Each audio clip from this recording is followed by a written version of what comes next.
샬롬, 한 주간 평안하셨습니까? 오늘은 4월의 첫째 주일이자 사순절 5번째 주일입니다. 따스한 봄 햇살이 모든 생명을 움트이는 것 같습니다.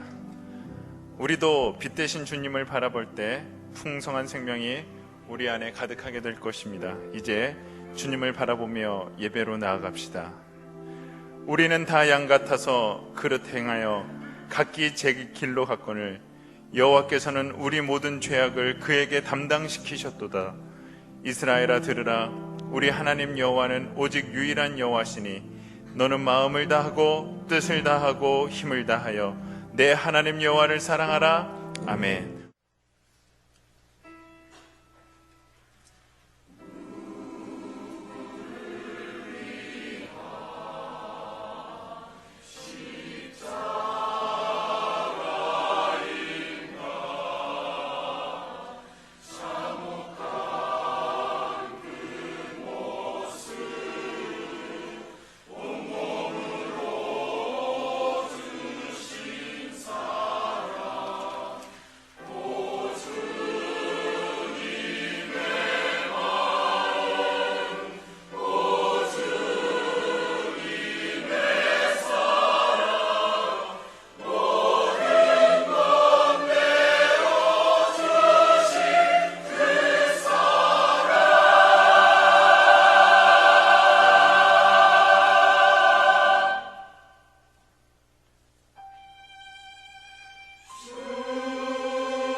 이제 우리 하나님 말씀을 함께 보겠습니다. 요한복음 17장 1절 말씀입니다.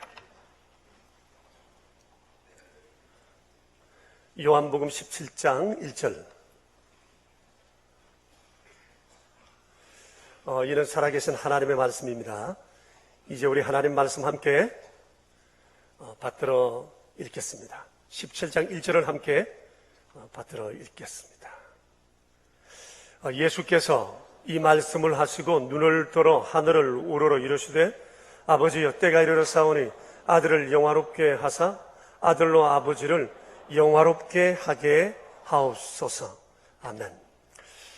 평소에 여러분은 기도 생활을 어떻게 하고 계십니까? 언제 하십니까? 무엇을 기도하십니까? 저는 하루에 한 3번 정도 기도하려고 노력을 하고 있습니다. 새벽 예배 후에 새벽에 주신 하나님의 말씀을 들고 그 말씀 앞에 자신을 돌아보고 새로운 결단을 하게 됩니다. 새벽 시간은 주로 저 자신을 위한 기도의 시간입니다. 그리고 교회와 교회 사역을 위해서 기도합니다. 그리고 오후에는 성도님들을 위한 중보 기도의 시간을 갖습니다. 기도 제목은 여러분들이 연말에 내신 새해 기도 제목, 그 카드를 중심으로 해서 기도를 하게 됩니다. 제가 그 카드를 볼 때 이런 생각이 들어요. 어떤 분들은 개인 보관용까지 다 내셨어요. 내게 기도의 짐을 그냥 떠맡겼구나. 자기는 기도 안 하는 건 아닌가? 그런 생각이 들 때가 있습니다. 혹 그런 건 아니겠죠? 여러분 내시고 뭘 내셨는지 기도하고 계시죠? 그리고 저녁에는 저희 가족과 가정을 위해서 기도합니다. 그리고 특별히 기도가 필요하신 분들을 생각하면서 기도하기도 합니다. 하루 3차례 기도는 제 삶을 아주 풍성하게 만들어 가고 있습니다. 기도 생활이 신앙 생활에 있어서 얼마나 중요한가에 대해서는 두말할 필요가 없을 것입니다. 잠언서 8장 17절에서 주께서 이렇게 말씀하세요. 나를 사랑하는 자들이 나의 사랑을 입으며 나를 간절히 찾는 자를 내가 만나 주리라. 짧지만 이 한 구절 속에서 우리를 향한 하나님의 바람이 무엇이고 또 기도하는 자에게 주시는 하나님의 약속이 어떤 것인지 주님은 분명히 말씀하고 계십니다. 성도 여러분, 기도를 습관화하는 것은 너무너무 중요한 일이에요. 왜냐하면 기도는 우리의 삶을 깊은 영성으로 인도하기 때문입니다. 하나님과의 친밀감을 회복시키고 주님이 오늘 여기 나와 함께 계신다는 것을 우리 안에 날마다 확신케 하시고 좀 더 멀리, 좀 더 높이 보게 하기도 합니다. 그리고 기도하면 자기 자신을 좀 더 객관적으로 볼 수 있는 지혜를 얻게 하고 수많은 상황, 내 앞에 닥치는 수많은 상황을 믿음 안에서 해석할 수 있는 또 그런 지혜와 능력을 우리에게 주기도 합니다. 공부는 우리의 지성을 변화시키지만 진정한 기도는 우리의 생활을 변화시키고 생활을 창조한다 말할 수가 있습니다. 기도하는 분들은 다 알고 있습니다. 기도만한 능력, 기도만한 축복의 통로가 없다는 사실을 압니다. 그래서 결코 기도를 소홀히 할 수가 없습니다. 그래서 과학자 뉴턴은 이런 얘기를 했어요. 나는 망원경을 두고 수백 마일 떨어진 우주 공간을 볼 수 있지만 망원경을 내려놓고 무릎을 꿇고 간절히 기도하면 온갖 망원경과 장비를 사용할 때보다 하늘을 더 많이 볼 수 있고 하나님께 더 가까이 나아갈 수 있다. 종교개혁자 마틴 루터는 나는 일이 너무 많기 때문에 하루에 3시간씩 기도하지 않고는 견딜 수 없다. 바쁘기 때문에 더 많이 기도한다. 여러분 이 말씀이 이해가 되세요? 우리 주님의 삶을 돌아보면 참 인상적인 것이 많지만 그 중에서 주님의 기도의 삶은 정말 인상적이라고 생각합니다. 복음서에는 예수님이 기도하신 내용이 21번 기록되어 있습니다. 감사기도, 금식기도, 능력 있는 삶을 위한 기도, 땀방울이 핏방울이 되도록 하신 기도, 눈물과 통곡의 기도, 그리고 마지막 십자가 위에서의 인생 마무리 기도, 아버지여 내 영혼을 아버지께 맡깁니다. 우리 주님의 삶을 보면 기도와 뗄래야 뗄 수 없는 그런 아름다운 거룩한 습관이 주님께 계셨다는 것을 알게 됩니다. 오늘 우리는 요한복음 17장 1절 한 절 말씀을 보았는데 요한복음 17장은 예수님이 하신 기도 가운데 가장 긴 내용을 우리에게 소개하고 있습니다. 이 기도는 예수님이 6월절 만찬 이후에 십자가 지시기 전날 밤에 하셨던 기도입니다. 그래서 많은 사람들이 주님의 이 기도를 가장 거룩하고 숭고하고 탁월한 기도라고들 얘기를 합니다. 이 밤이 지나면 예수님께서는 십자가에 달려 돌아가게 될 것입니다. 이 운명적인 밤에 주님은 기도로 밤을 지셨다고 하는 것입니다. 그런데 주님이 기도하실 때 크게 세 가지를 기도하셨어요. 자신을 위해서, 그리고 제자들을 위해서, 장차 주님을 믿게 될 하나님의 백성들을 위해서 기도하셨습니다. 자, 그런데 오늘 이 아침 우리가 주목해야 할 것이 있습니다. 예수님이 기도하시되 먼저 자기 자신을 위해서 기도하셨다는 거예요. 1절 말씀이 그렇지 않아요? 눈을 들어 하늘을 우러러 이르시되 아버지여 아들을 영화롭게 하옵소서. 그리고 아들로 아버지를 영화롭게 하게 하옵소서. 예수님께서 자신을 위해서 기도하셨어요? 여러분 어떻게 생각하십니까?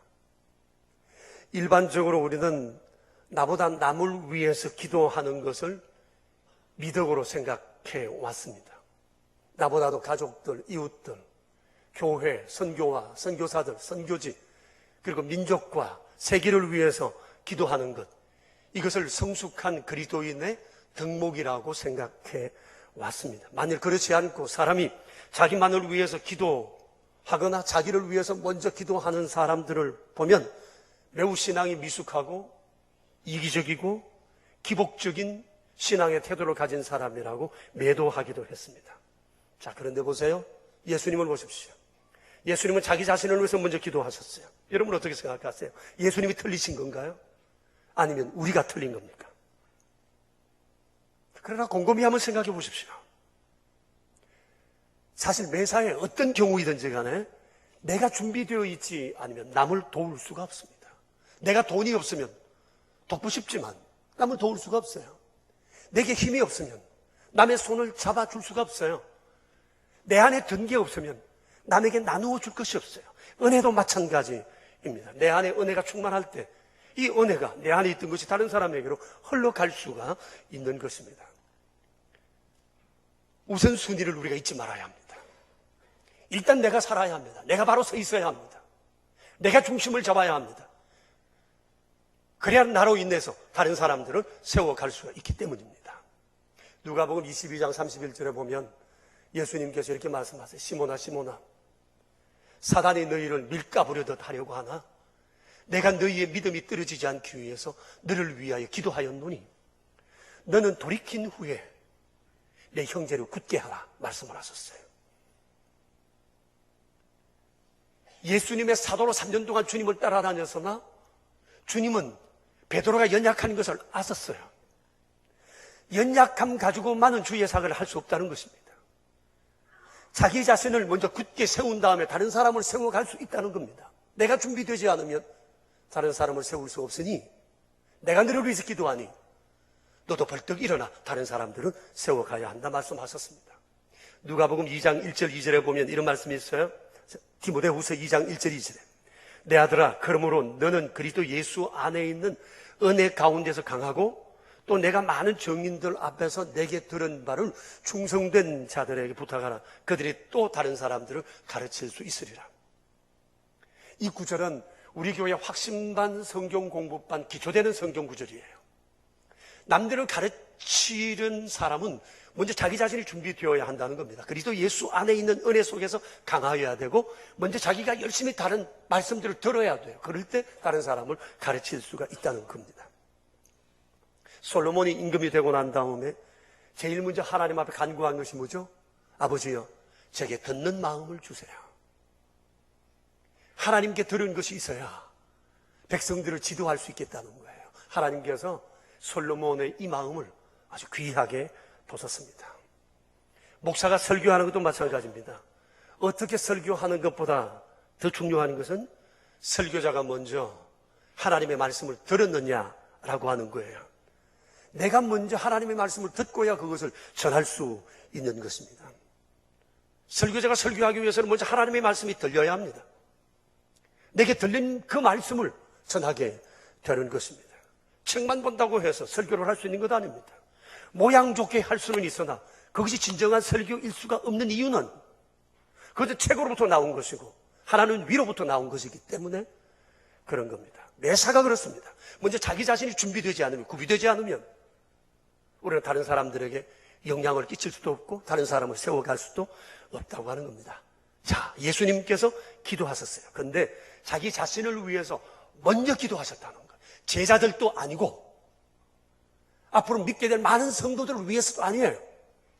그들보다 먼저 주님은 자기 자신을 위해서 기도하셨습니다. 주님도 자기 자신을 위해서 기도했어요. 아버지여, 때가 이르러 사오니 아들로 아버지를 영화롭게 할 수 있도록 해주시고 아들을 영화롭게 하사 아들의 삶이 아버지를 영화롭게 할 수 있게 해달라는 것입니다. 여기서 예수님께서 아들을 영화롭게 해달라고 하는 것은 자기 개인적인 이익이나 어떤 욕망을 위한 기도가 아님을 알아야 합니다. 이것은 어떤 상황에도 내가 흔들리지 않고 십자가를 향한 이 길을 끝까지 완주할 수 있게 해달라는 겁니다. 이것이 아버지를 향한 아들의 예의요, 아들의 명예요, 아들이 영화롭게 되는 길이라는 것을 주님은 알고 계시기 때문입니다. 아버지, 그러니 제가 아무리 힘들고 고달파도 이 길을 포기하지 않게 해주십시오. 사람들이 나를 거부하고 비웃고 조롱한다고 해도 내가 이 일을 가게 해주십시오. 가는 길에 수많은 고초가 따른다고 해도 내가 이 길을 포기하지 않게 하시고 하나님께서 내게 주신 사명을 끝까지 완수할 수 있게 해주십시오. 이것을 주님께서 기도하신 겁니다. 그것이 바로 아버지, 아들을 영화롭게 해주십시오 라고 하는 기도의 내용이라고 하는 것입니다. 여러분, 사실 돌아보면 인간적으로 생각하면 주님이 십자가를 향해서 가는 길이 얼마나 힘들었습니까? 사실 그동안 주님으로 하여금 십자가 지지 못하게 하는 방해들은 여러 번 있었습니다. 예수님의 40일 금식하고 난 다음에 마귀가 주님께 찾아와서 주님을 흔들었습니다. 쉬운 길이 있는데 왜 굳이 어려운 길을 가려 하느냐고 3번이나 주님을 흔들었습니다. 제자들도 그랬습니다. 예수님께서 어느 날 3년이 거의 마무리되어 갈 무렵에 제자들을 불러 이렇게 얘기를 했습니다. 내가 예루살렘에 올라가 장로들과 대제사장들과 서기관들에게 많은 고난을 받고 죽임을 당하고 내가 제3일에 다시 살아날 것이다. 이 말씀을 하셨을 때 베드로가 예수님을 붙잡고 얘기를 합니다. 주여, 그런 말씀 하시지 마세요. 이런 일이 결코 죽게 있지 아니할 것입니다. 그때 예수님께서 하시는 말씀이 사탄아, 내 뒤로 물러가라. 너는 나를 넘어지게 하는 자로다. 내가 하나님의 일을 생각하지 않고 사람의 일을 생각하는도다. 그러나 여러분이 인간적으로 생각하면 스승이 십자가에 달려 돌아가시겠다는데 이걸 어떻게 무방비 상태로 내버려둘 제자가 어디 있겠습니까? 그리고 변화산에서 예수님께서 변형되시자 제자들은 뭐라고 그랬죠? 주의 이곳에 아예 초막을 짓고 사는 것이 좋겠다고 했어요. 십자가 지지 못하도록 수없이 주님을 흔들어댔지만 주님께서는 예루살렘을 향하여 올라가기로 굳게 결심하셨고 그리고 이 일을 위해서 스스로 아무것도 하지 아니하고 오직 아버지 가르치시는 대로 사시기로 마음 다잡으셨고 그래서 여기까지 오셨고 이 밤에 주님께서는 하나님 앞에 아들로 영화롭게 해달라고 기도하시게 되었던 것입니다.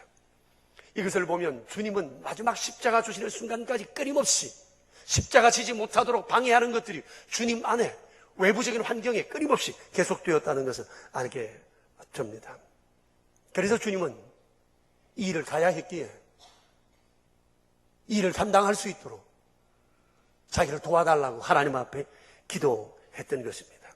자, 그러니 여러분 생각해 보세요. 어찌 자기 자신을 위한 이 기도를 우리가 이기적인 기도라 말할 수 있겠습니까? 내가 넘어지고는 아무것도 할 수가 없어요. 아버지를 영화롭게 할 수도 없고 제자들을 살릴 수 없고 죄인들을 살릴 수가 없어요. 그래서 주님은 나를 견고히 세워달라고 하나님 앞에 자기 자신을 위해서 먼저 기도하신 것입니다. 여러분, 어디 이것이 예수님 뿐이겠어요? 우리가 살다 보면 어느 날 갑자기 우리의 삶을 통째로 흔들어버리는 삶의 요소들이 주변에 너무 많지 않습니까? 때로는 모든 것을 내려놓고 싶고 인생을 포기하고 싶은 그런 때가 있습니다. 주의 일도 내려놓고 싶고 교회 다니는 것도 그만하고 싶고 예수도 그만 믿고 싶고, 나도 다른 사람들처럼 믿더라도 좀 편하게 믿고 싶고 편하게 살고 싶다는 그런 생각이 들 때가 있지 않습니까? 또 그뿐만이 아닙니다. 삶의 여러 가지 요소로 인해서 삶을 포기하고 싶고, 꿈꾸었던 모든 비전도 다 내려놓고 싶고, 잘 다니는 직장도 그만두고 싶고, 가족들도 가정도 다 포기하고 싶은 그런 마음이 들 때도 있지 않습니까? 이런 마음으로 혹시 마음이 흔들린 적 없습니까? 오늘 이 자리에 나오신 분들 가운데서 나 이제 세상 끝내고 싶다고, 내 인생 그만두고 싶다고 그런 생각을 하고 있지 않습니까? 혹시 그런 분이 계시다면 이 요한복음 17장 1절의 기도를 우리가 잊지 말아야 한다는 겁니다. 주님께서도 인생 마지막 순간까지 주님으로 하여금 마땅히 걸어가야 할 그 길을 걷지 못하도록 인생을 통째로 흔들어버리는 유혹들이 계속되었다는 거. 그러나 그런 상황 속에서 주님은 포기하지 아니하고 하나님을 붙들고 하나님 앞에 나가서 기도했고, 결국 기도로 넉넉히 그 길을 이기셨고 계속 나아갈 수 있었다는 것, 이거 우리 잊지 말아야 할 것입니다.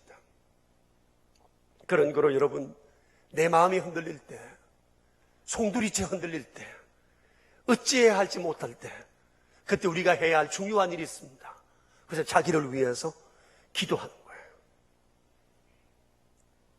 다른 사람 돌아보지 마십시오. 자기를 위해 기도해야 하는 거예요. 내가 넘어지면 주변이 없어요. 다른 기도하지 마십시오. 나를 위해서, 나를 견고히 세워달라고, 내가 이 길을 끝까지 갈 수 있게 해달라고 자기를 위한 기도를 우리가 소홀히 하지 않아야 할 것입니다. 정말 믿음 안에서 견고히 서 있는 사람은 나 자신을 위해서 기도하는 것이 얼마나 소중한지 잘 알고 있지만, 믿음이 시금방진 사람들은 자기를 위해서 기도하는 것을 아주 유치한 신앙의 태도로 보는 사람도 있습니다. 여러분 금방 떨지 마십시오. 중보기도 중요합니다. 그러나 중보기도 하는 이들은 먼저 자기를 위한 기도를 더 많이 하셔야 합니다. 일단 나 자신을 견고히 세워가는 것이 그 어떤 일들보다도 중요하다는 것은 우리가 기억해야 할 것입니다. 자, 그런데 그때 우리가 기도할 때 잊지 말아야 할 기도는 아버지여 나를 영화롭게 하옵소서라는 이 기도를 잊지 말아야 합니다.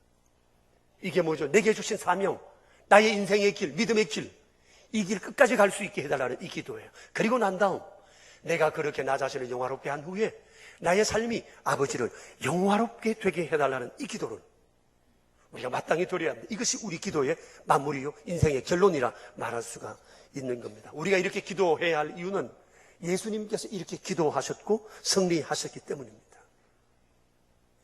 우리 예수님 마음의 열망은 오직 하나, 삶의 초점은 오직 하나였어요. 그것은 아버지를 영화롭게 해드리는 거였습니다. 그렇기 때문에 예수님을 구주로 믿고 따르는 성도들이라면 마땅히 스스로에게 해야 할 질문이 있습니다. 나는 하나님을 영화롭게 하고 있는가? 하나님을 영화롭게 하는 것이 나의 기도 제목이 되어 있는가?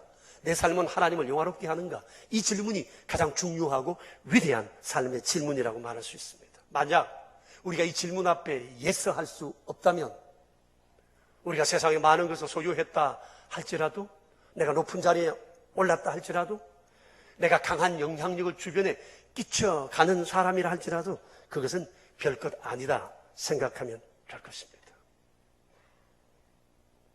얼마 전에 제가 잘 아는 어떤 분으로부터 이런 얘기를 전해 들었어요. 그분이 필리핀에 골프하러 갔다가 우리 나이 또래 되는 한 남성을 만났답니다. 그분을 만나는데 몸에서부터 벌써 부티가 줄줄 흐르더랍니다. 아주 좋은 차도 타고 온몸을 그렇게 치장을 하고 나타났어요. 자기를 소개합니다. 난 수원에서 사업을 하는데 지난해 중반에 내 두 딸에게 사업을 다 맡겨놓고 자기는 필리핀 휴양지에서 골프를 하면서 소일하고 있다 하더랍니다. 자기가 사업을 그만두게 된 이유는 이제 돈은 벌어놓을 만큼 벌어놓았고 내가 더 넓기 전에 내 인생을 즐겨야 되겠다는 생각이 번뜩 들어서 그랬다고 하더랍니다. 그래서 더 넓기 전에 내가 필리핀에 왔노라고. 그래서 큰 저택도 하나 사두고 좋은 차도 사두고 그리고 매일 골프하면서 맛있는 거 먹고 즐기고 있는데 너무 행복하다고. 당신도 돈 좀 있으면 여기 와서 나하고 같이 친구해서 살았으면 좋겠다. 노후를 우리 같이 즐기자. 그래드립니다. 여러분, 이 사람의 삶에 대해서 어떻게 생각하세요? 부러우신가요? 그런 분도 계시겠죠. 그런데 여러분, 이 사람을 가만히 한번 돌아보세요. 이 사람은 인생의 목적이 소유에 있어요. 뭔가 많은 것을 가지는 것을 인생의 가장 중요한 삶의 과제로 알고 있습니다. 많이 가질수록 안전하고, 많이 가질수록 자기는 더 중요하고 가치 있는 인생이라고 생각을 합니다. 그래서 그는 소유하는 것을 위해서 힘썼고 자기가 원하는 만큼의 소유를 가졌습니다. 그러나 여러분, 그건 착각이죠. 그렇지 않습니까? 물질이라고 하는 것은 잠시 사람을 만족하게 할 수는 있지만 그것이 별로 오래 가지는 않습니다. 얼마 가지 않으면 그 사람은 보고 먹고 마시고 즐기는 것에 실정을 느낄 거예요. 휴양지에 있는 저택도, 푸른 초원도, 바다도, 맛있는 음식도, 자기가 이렇게 재밌게 즐기는 골프도 아주 시시하게 여겨질 거예요. 솔로몬 임금이 그랬잖아요. 그는 세상의 모든 것을 다 가지고 모든 것을 다 해본 사람입니다. 인생의 결론이 뭐였죠? 헤아리는 모든 것이 헛되어 다 바람을 손에 잡는 것과 같다고 했습니다. 그리고 돈이라는 것, 당장에는 그거 없으면 못 사는 것 같고 그것이 실력인 것처럼 여겨지지만 돈이라고 하는 것, 그것이 결코 안전한 것은 아니라고 하는 겁니다. 어떤 통제할 수 없는 상황에 접어들면 한순간에 모든 것들을 잃을 수도 있기 때문이에요. 예수님께서 그러셨지 않습니까? 너희를 위하여 보물을 땅에 쌓아두지 말라. 거기는 좀과 등록이 해하며 도적이 구멍을 뚫고 도적질하느니라. 오직 너희를 위하여 보물을 하늘에 쌓아두라. 거기는 좀이나 등록이 해하지 못하며 도적이 구멍을 뚫지도 못하고 도둑질도 못하느니라. 돈이 돈을 지켜줄 수 있는 것이 아니라는 거예요. 돈 자체가 안전한 것이 결코 아님을 주님 말씀하세요.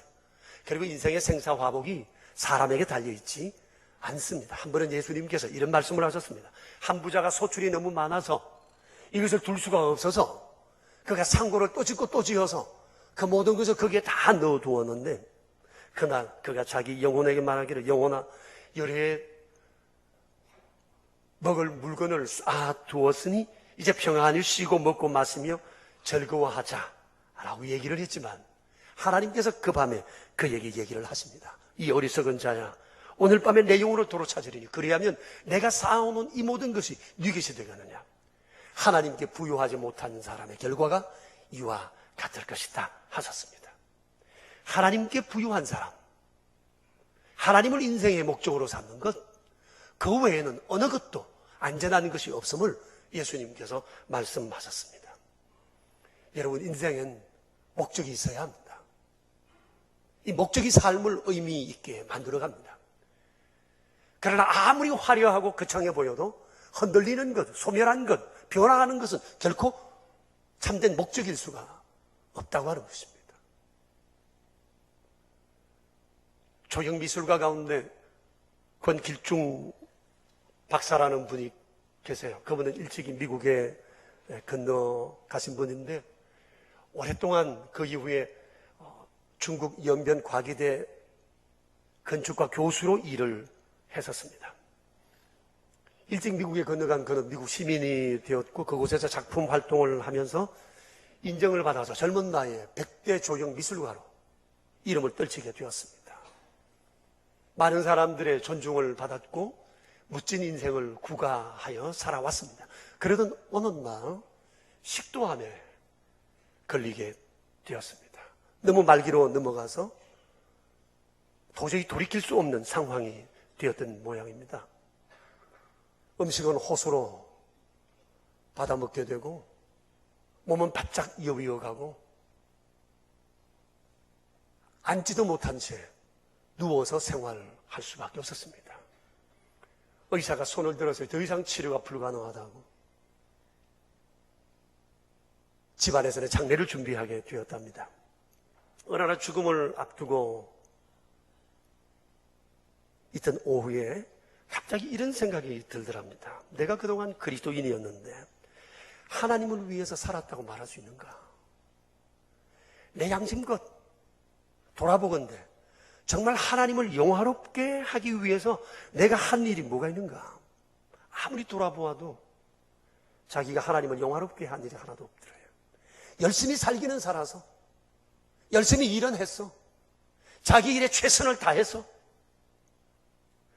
그러나 자기의 명예를 위해서, 자기 일을 위해서 열심히 살기는 했지만 하나님을 영화롭게 하는 일을 위해서 그는 한 번도 생각해 보지를 못했다는 거예요. 자기 직업을 통해서 어떻게 이것을 통해 하나님을 영화롭게 할까? 그런 생각조차도 못하고 그저 앞만 보고 계속 달려오기만 했다는 거예요. 그러자 덜컥 겁이 났더랍니다. 이대로 내가 하나님 앞에 서면 뭐라고 대답하지? 나는 이제 어떡하지? 너무너무 답답해하고 있는 중에 누가 연변과기대 김진경 총장의 간정 테이블 하나 선물을 했습니다. 그래서 그날 그것을 듣고 있는데 그 중에 한 대목이, 그분의 표현이 그렇습니다. 가슴을 후벼 파는 것 같은 강한 진동을 느꼈노라. 김진경 총장이 이렇게 얘기를 합니다. 그리고 도전했습니다. 당신은 하나님께서 가장 기뻐하시는 삶이 무엇인지 알고 있습니까? 그것은 복음을 모르는 사람들에게 직접 간접으로 복음을 전하는 겁니다. 이런 삶을 당신의 인생의 목적으로 삼고 당신의 인생을 다시 설계해보지 않겠습니까? 그런데 지금 당신은 어떻게 살고 있습니까? 지금 이 연변에는 하나님을 모르나 뭔가 살아보려고 하는 중국의 수많은 젊은이들이 있습니다. 이곳에 오셔서 성는 미랄이 되어주십시오. 이런 얘기였어요. 이 얘기를 듣는데 가슴을 쳤어요. 너무너무 가슴에 진통을 느낄 만큼 아파왔습니다. 그리고 하염없이 눈물이 흘렀습니다. 울었어요. 하나님, 제가 진작 이 일을 왜 알지 못했습니까? 내가 진작 이 일을 알았다면 얼마나 좋았겠습니까? 그러나 저는 이제 하고 싶어도 전혀 할 수 없는 상황이 되었습니다. 참여하며 지나온 삶을 돌아보며 하나님 앞에 하염없이 울고 있는데 자기 몸에 새로운 변화가 생기기 시작하는 거예요. 차갑던 손과 발이 갑자기 따뜻해오기 시작합니다. 그리고 식욕이 막 생기는 거예요. 막 먹고 싶은 생각이 들어요. 호수를 빼버렸어요. 죽을 먹었습니다. 세상에 놀라운 일이 벌어진 거예요. 의사가 달려왔고 며칠을 지켜보았는데 깜짝 놀랐습니다. 몸이 점점 회복되어져 가는 겁니다. 이것은 새로운 임상 사례가 될 거라고 의사가 얘기하더라는 거예요. 그래서 한 달 뒤에 그분이 걸어 다닐 수 있게 되었고, 그는 완전히 딴 사람이 되었습니다. 그 후에 어느 정도 거동하게 되자 그는 미국 생활을 정리하고 부인과 함께 중국 연변으로 날아왔습니다. 그곳에서 자신의 새로운 인생을 설계하고 살게 되었습니다. 연변과기대에서 건축과 교수로 일을 하게 된 것입니다. 내가 이곳에서 내 삶을 하나님께 바치자 결심을 했습니다. 삶의 목적이 달라진 거죠. 생애 초점이 달라진 거예요. 내가 왜 살아야 하는지 삶의 이유를 그는 새롭게 발견하게 되었던 것입니다. 사람이 목숨을 걸 만한 일을 발견했다면 그는 제대로 된 인생길을 들어섰다 말할 수 있습니다. 그런 거로 오늘 여러분 우리 자신을 향해서 한번 질문해 보십시다. 내게는 지금 목숨을 걸 만한 그런 일이 있는가? 내가 지금 하고 있는 그 일이 정말 내가 목숨을 걸어도 좋을 만한 일인가? 예수님께서는 그 일이 하나님을 영화롭게 해드리는 거라고 말씀을 하십니다. 이것이 예수님의 생애 목적입니다. 주님은 오늘 우리에게 묻고 계십니다. 너는 내가 가진 이 생애 목적을 너의 목적으로 받아들일 수 있겠는가? 라고 묻고 계세요. 여러분 어떻습니까? 우리가 예스 하든지 노 하든지 상관없이 이 일은 우리에게 운명 지어져 있습니다. 우리가 걸어가야 할 마땅한 길이라고 하는 것을 우리가 아셔야 합니다. 이 일을 이루기 위해서 참으로 우리가 중요한 것이 있는데 그것은 먼저 내 삶이 영화로 바치는 일이에요. 내 삶이 영화롭게 되어져야 이것이 하나님 앞에 영광이 되기 때문입니다. 그런 거로 여러분 생각해야 합니다. 자기 자신을 시시하게 보면 안 됩니다.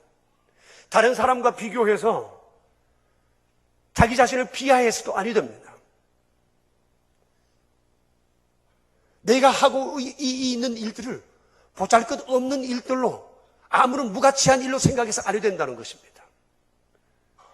하나님께서는 우리 모두를 다 존귀하게 만드셨고 오늘 내가 있는 이 자리, 내가 하고 있는 이 일은 하나님께서 뜻한 바가 계셔서 우리에게 주어주신 이 일인 거예요.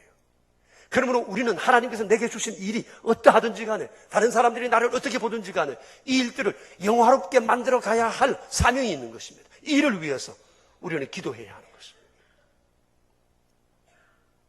사람들은 나를 어떻게 볼지 없을지라도 그것과 상관없이 우리는 내 일에 대해서 자부심을 가지고 하나님의 거룩한 영화로움을 위하여 내 일이 영화롭게 되기 위하여 우리는 끊임없이 주님 앞에 기도해야 한다는 것입니다.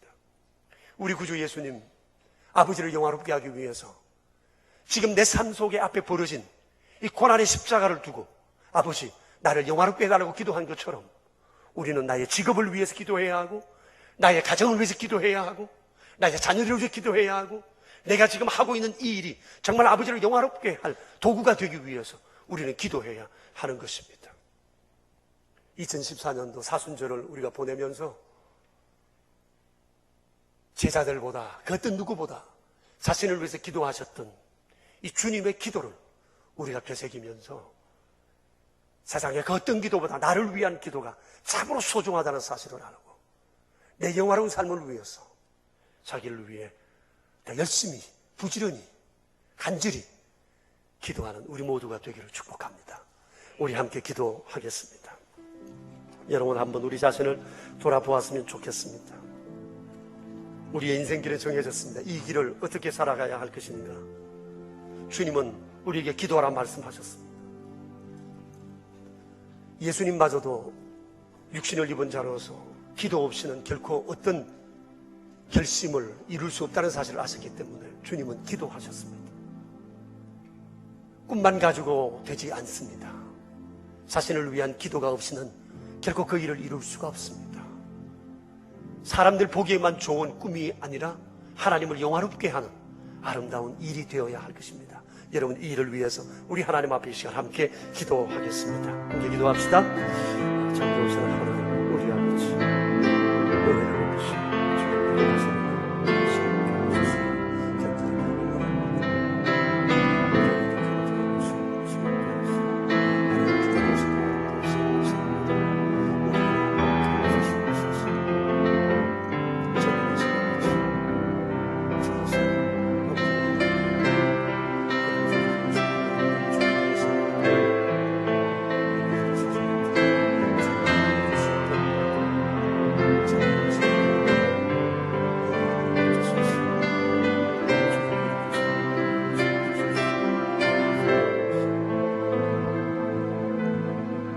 그렇습니다. 주님, 아버지를 영화롭게 하는 것, 이것이 우리의 삶의 목적임은 이미 결정되어졌습니다. 이 일을 위하여 우리의 삶이 영화로워져야 하고 이 일을 위하여 주님은 자신을 위하여 기도할 것을 저희에게 말씀해 주셨습니다. 결심만으로 결실되지 않는다는 것을 저희들이 알고 있기에 기도로 능력 있는 삶을 살아가기 원합니다. 자비로우신 우리 주님, 무엇보다 자신을 위하여 기도하시며 영광의 길을 가신 우리 주님처럼 주여 우리 자신을 위하여 기도에 힘을 쏟게 하시고 더 많이 기도하게 하시고 더욱 간절히 기도하게 하사 하나님의 거룩한 영광을 위한 아름다운 통로가 될 수 있도록 우리의 삶을 축복하여 주시옵소서. 우리 구주 예수 그리스도 이름으로 기도합니다. 아멘. 주의 영화로우심을 위하여 저희를 구원하셨고 영화로우심을 위하여 저희에게 삶의 터를 허락하셨고 주의 영화로우심을 위하여 우리에게 아름다운 삶의 열매를 주사 거두게 하시며 이 시간 귀한 예물 구별하여 주께 드릴 수 있게 하시니 감사합니다. 마음을 다하여 주께 드리는 귀한 예물의 손길들 간구와 감사와 삶 가운데 베푸셨던 아버지를 향한 은총의 고백들의 예물을 주여 받으시며 참으로 우리의 남은 삶이 하나님의 거룩한 영광을 위해 아름답게 서여질 수 있도록 주님 인도해 주시옵소서. 살아계신 하나님, 저희와 동행하심이 날마다 우리의 삶 가운데 증거되고 보여져 세상 사람이 우리를 통해 주를 볼 수 있는 영광을 허락하여 주시옵소서. 한 주간도 주 원총 가운데 저희를 지키시고 날마다 주님의 이름을 높이며 살아가는 저희들의 삶이 되게 하옵소서. 우리 구주 예수 그리스도 이름으로 기도드리오며 이제는 만복의 근원 되시는 주 예수 그리스도의 은혜와 풍성하신 은혜를 예비하사 우리를 만나시고 은혜 베푸시는 아버지의 크신 사랑하심과 우리 안에 계셔서 날마다 주를 바라보며 주의 거룩한 영화로움을 위하여 살 수 있도록 도우시는 성령님의 교통하심이 모인 저희 무리들과 명설의 모든 가족들과 주님의 몸 되신 교회 위에 이제로부터 영원히 함께 계시옵기를 간절히 축원하옵나이다. 아멘.